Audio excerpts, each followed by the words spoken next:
all that's going on. And I told you all to watch Zelensky. I said, this man's a bad man. Welcome back to CHRISTIANA Flourishing. Will motivate you because what concerning the agreement between Zelensky and President Trump. This is a prophecy from Brandon, what he has to say. But first, let's listen to the conversation between Trump and Zelensky, and then we listen to the prophecy by the man of God, Brandon Big. Subscribe, like, and share to CHRISTIANA Flourishing, and we will see you in our next upload. God bless you all. What you're doing is very disrespectful to the country, this country, that's backed you far more than a lot of people said they should have. Have you said thank you once this entire meeting? No, in this entire meeting, have you said thank you? You went to Pennsylvania and campaigned for the opposition in October. Offer some words of appreciation for the United States of America and the president who's trying to save your country. Please, you think that if you will speak very loudly about the war, He's not speaking loudly. He's not speaking loudly. Your country is in big trouble. Can I Wait a minute. No, you've done a lot of talking. Your country is in big trouble. I know. You're not winning. You're not winning this. You have a damn good chance of coming out okay because of us. Mr. President, we are staying in our country, staying strong from the very beginning of the war. We've been alone, and we are thankful. I said thanks you haven't in been this alone. cabinet. You haven't been alone. We gave you, through the stupid president, $350 billion. We gave you military equipment, and your men are brave, but they had to use our military. If you didn't have our military equipment, this war would have been over in 2 weeks. In 3 days, I heard it from Putin. In 3 days. This is something maybe less. In 2 weeks, of course, yes. It's going to be a very hard thing to do business like this. I tell you. Just say thank you.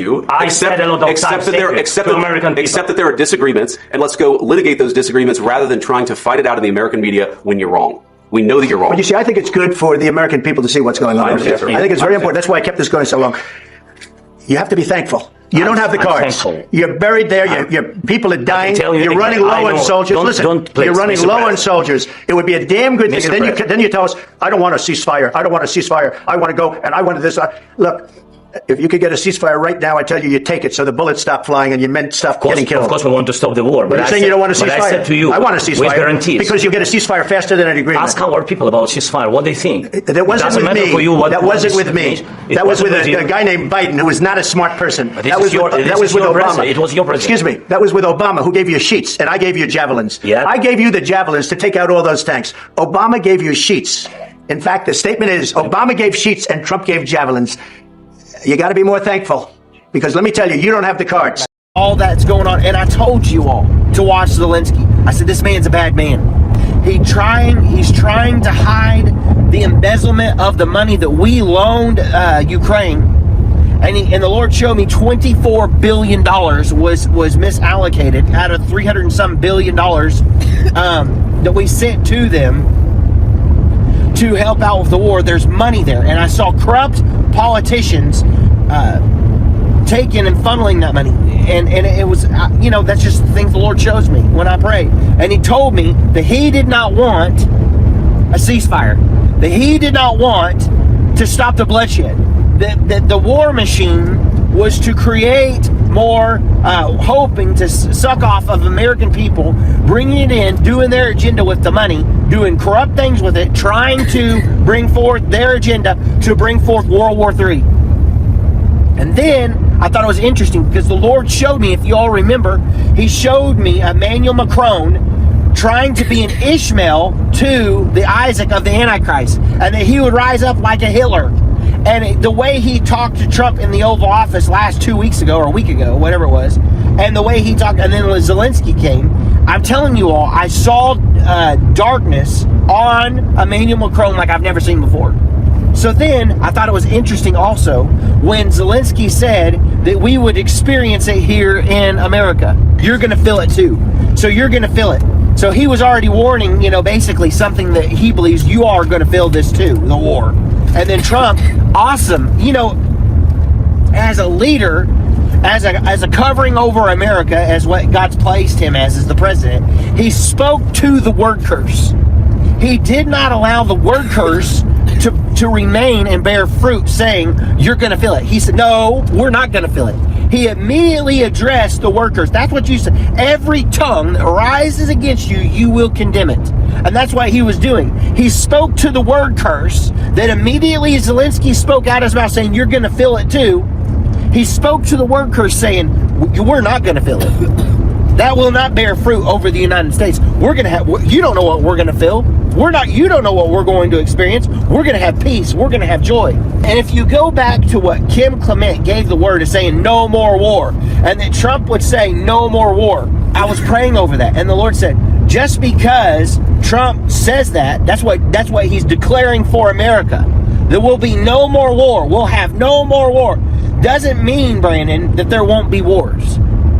He's declaring that for America, that we won't be involved. We're not going to be a part of wars. We're calling peace. And so here we see Hezbollah and all these things happening with Israel. And I believe that the David and the Jonathan relationship springing forth as we talk, it's happening. And I saw the blessing as we bless the land of Israel, as we bless the land of Israel, there was a blessing that came on us. And you see what's going on with Europe. You see that Zelensky left from here and went right over to England and was like, whining about, how he was treated here. But you could see a dirtiness on him. You could see like what the Lord is showing me about Zelensky. The man is not a good man. And, the media, all of the media, and they get on their soapbox. Oh, Trump treated him bad and all this stuff. And I'm going, the guy is bad. The guy is bad. He's not a good person. But it's interesting because, whenever the Lord showed me about Red Dawn, and I saw rats within, and I saw rats strategically placed in our military, rats strategically placed in our infrastructure over the past administration, over the last 4 years. Evil people were planted in our military, in our intelligence, that were bad people. I saw a Red Dawn type of an experience trying to come forth in these areas with these evil people in our government. The foundation's being laid. The new .com era is about to be birthed. The new digital world platform is being released. And wow, look, it's all being talked about behind closed doors. Things that you don't know. And I've warned you by the Spirit of God, things that I've gotten in prayer, that this is what they were going to do. And that soon they'll use your cell phone. Soon this stuff will be birthed. And what the devil is going to use for bad in the future, God's going to turn around for good for you to use now. And it will be like the .com era of time, the acceleration of finances. That this will be a time. And the Lord said, I'm giving you a 4-year window.